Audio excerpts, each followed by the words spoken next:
Hello everyone, this is Holden Levicki, and this is my brief rundown of my boards page on my personal website. So this is the home page for the website. At the start, at the top of the page, there is a short explanation of what the boards are, what purpose they serve, and why this page even exists. It's basically a way to track my progress on certain goals set by the university. And as a game design major, I have 6 specific objectives that I have to meet. And down below, I have all 6 of those objectives listed out word for word. Starting from the top, Objective 1 is to prototype and complete original games for multiple platforms following the full production pipeline. Objective 2 is to create and implement game elements, systems, and play mechanics using industry standard tools, techniques, production methods, including art, scripting/programming applications. Objective 3, demonstrate effective game design practices and techniques within the project scope and context such as genre, style, platform, and audience. 4, demonstrate the ability to evaluate game designs for a variety of gameplay mechanics, game applications, and game genres. 5 is effectively articulate game design elements and mechanics across disciplines utilizing written and verbal communication skills. And 6, establish collaboration, mentorship, professional leadership skills by working with other disciplines to deliver highly polished and completed projects.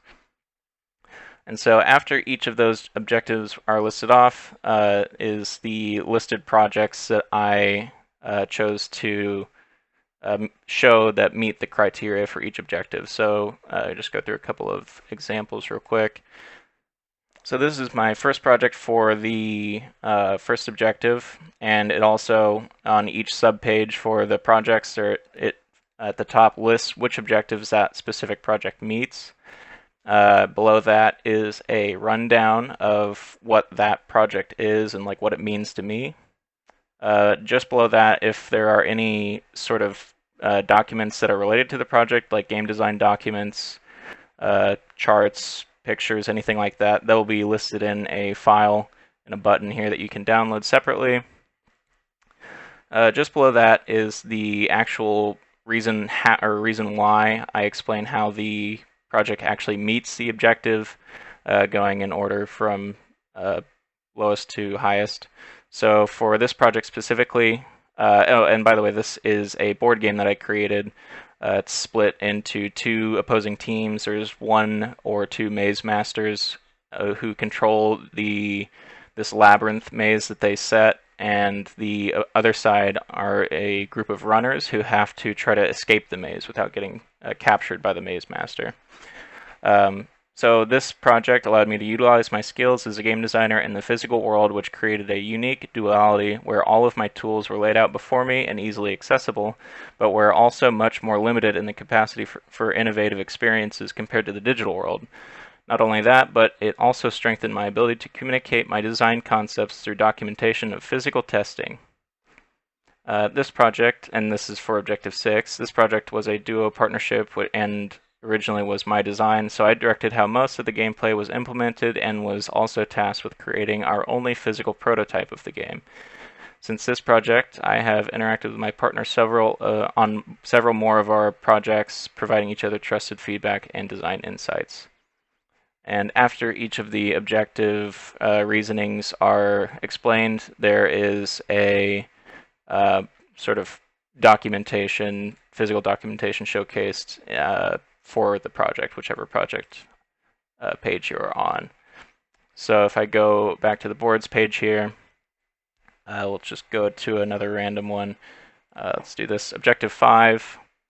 This is colored combat. This was a game design idea that I came up with, never actually fully implemented, but the design document was pretty much all that was necessary for the Objective 5.